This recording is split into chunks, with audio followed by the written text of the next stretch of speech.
What if I told you the New Orleans Saints front office is already making calls to fix the massive hole left behind by Alontae Taylor?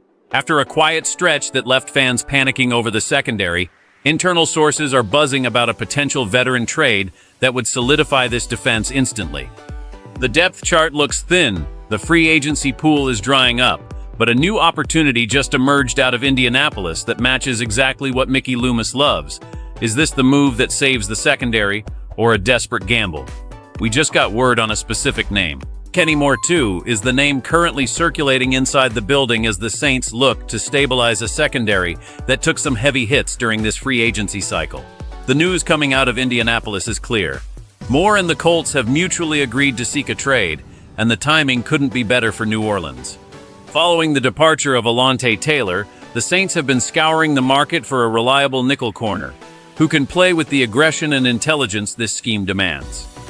Alontae Taylor was a pivotal part of the defensive identity, and losing him created a void that neither the current roster nor the draft picks can easily fill without a significant learning curve.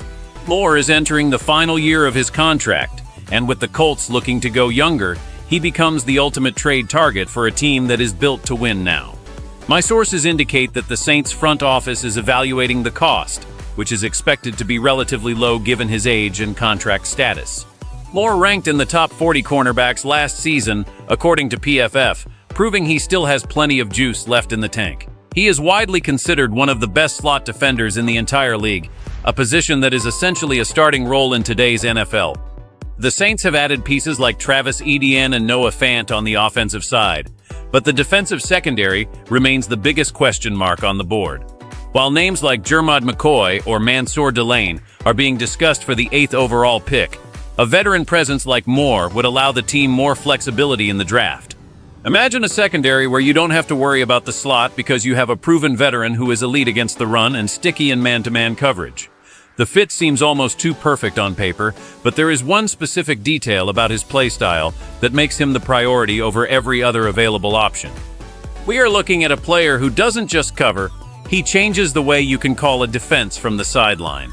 But the real question is how he fits into the long-term vision of this coaching staff, especially considering the current financial constraints and the way the Saints have traditionally handled aging veterans on the defensive side of the ball. Do you think trading for a veteran like Kenny Moore is better than using a top 10 pick on a rookie corner? This move could define the Saints' defense for the next 2 seasons. If you want the most accurate Saints updates, make sure to subscribe and hit that like button right now. Your support keeps our insider coverage alive. Alontae Taylor leaving for free agency wasn't just about losing a player. It was about losing a versatile chess piece that allowed the Saints to match up against elite passing offenses. When you lose a guy like Taylor, you lose the ability to disguise coverages and blitz from the edge with confidence. The internal feeling is that while the cornerback room still has talent, it lacks the specialized skill set required to navigate the slot at an elite level. This is where the interest in Kenny Moore becomes a strategic masterstroke. Moore is a technician who has spent years perfecting the nuances of inside coverage. He is excellent against the run, which is a non-negotiable trait for any defender playing under this defensive staff. Last year, the Saints struggled at times to contain dynamic slot receivers, and adding Moore would instantly mitigate that weakness. Looking at the film, Moore's ability to mirror routes and transition in tight spaces is exactly what this defense was missing when Taylor wasn't on the field. The front office knows that they can't afford to have a liability in the secondary, especially with the pressure mounting on the coaching staff to produce a top 10 defensive unit. The addition of Caden Ellis at linebacker helps replace Demario Davis, but without a lockdown nickel, the middle of the field remains vulnerable. I've spoken with people close to the situation who suggest that the Saints view Moore as a plug and play starter who wouldn't need a month to learn the playbook.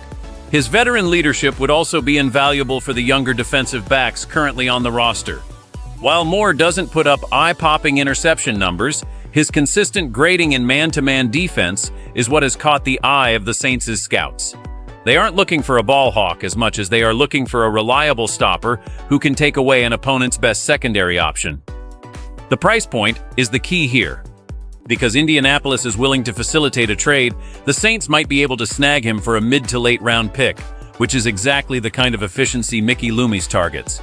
It's a low-risk, high-reward move that addresses a glaring need before the draft even begins.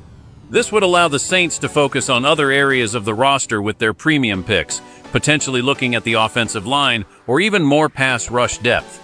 The domino effect of this trade would be massive for the structure of the entire defense. The broader impact of this potential move reveals a lot about where the New Orleans Saints believe they are in their championship window.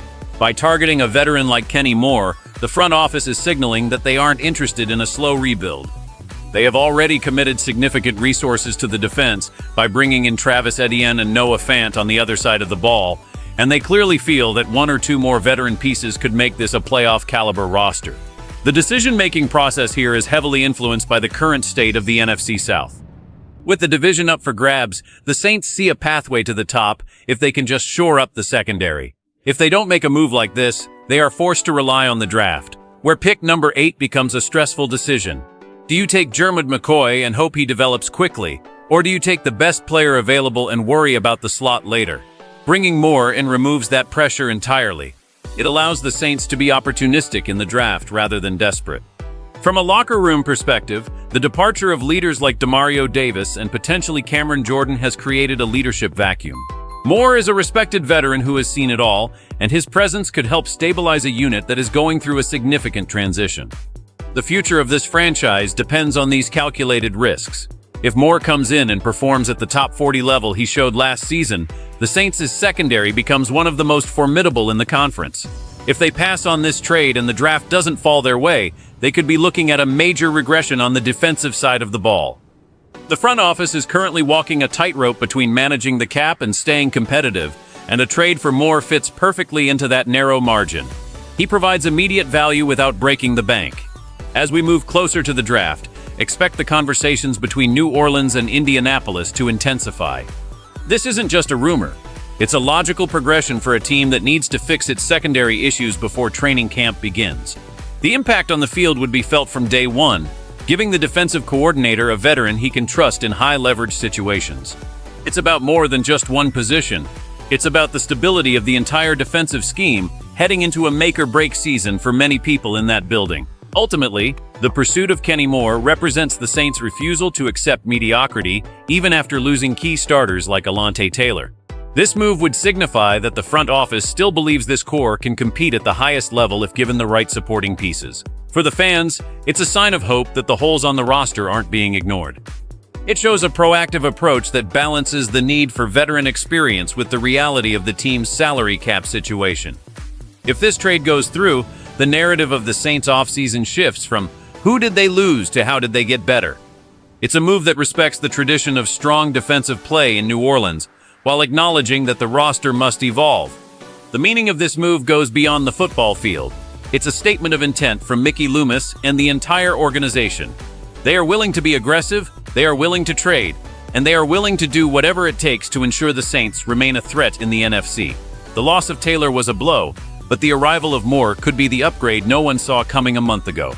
We have seen this front office pull off magic before, and this feels like the next chapter in that playbook. As we look ahead to the draft and the remaining weeks of the offseason, the secondary will remain the focal point of every discussion. But with a veteran like Moore in the mix, those discussions become much more optimistic. The Saints are a team built on resilience and smart roster management, and this potential trade is the embodiment of those values. Now, I want to hear from you. Does adding a veteran like Kenny Moore move the needle enough for you to believe in a deep playoff run, or are you still worried about the age of this defense? This is a critical moment for the Who Dat Nation, and your voice matters in this conversation. Let us know your thoughts in the comments below because we read every single one of them. If you enjoyed this deep dive into the Saints front office strategy, please hit the like button and subscribe to the channel for more exclusive insider updates that you won't find anywhere else. We are committed to bringing you the real story from inside the building as it happens. Stay tuned, because this offseason is far from over, and the next big move could be just hours away. Go Saints!